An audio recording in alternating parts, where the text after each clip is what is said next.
Hindi lamang sa Armed Forces of the Philippines magkakaroon ng mga pagbabago sa mga mababakanteng posisyon sa mga susunod na araw. Maging ang Department of National Defense ay may mga balasahan din. Magugunita noong unang araw na manungkulan ang ninombrahang Sekretaryo ng Tanggulang Bansa, ang dating General Voltaire Gasmin, ay kanyang inihayag na asahan pa ang ilang pagbabago sa Department of National Defense at sa Armed Forces of the Philippines. Ito ay upang palakasin pa ang kagawaran. Ayon pa kay Gasmin, nais lamang niyang mailagay ang mga tamang opisyal sa mga sensitibong pwesto ng tanggulang bansa. Nilinaw naman ito na hindi madali ang gagawing balasahan at kailangan pag-aralan kung naangkop ang itatalagang opisyal. Kasabay nito, binigyan din ni Gasmin na transparency ang magiging sentro ng kanyang liderato para malabanan ang korupsyon sa kanyang departamento.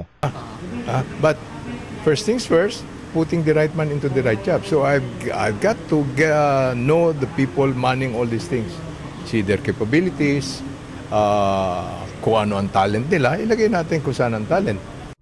Nang araw ding yon ay pinaimbestigahan ni Gasmin ang umano'y midnight release na ginawa sa nasabing tanggapan.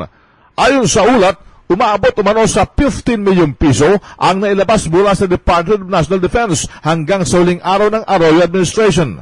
Sinabi ni Gasmin na nagpapatuloy na ang investigasyon para malaman kung saan napunta at kung may irregularidad ang nasabing fund release. Nga ng Presidente, no corruption eh.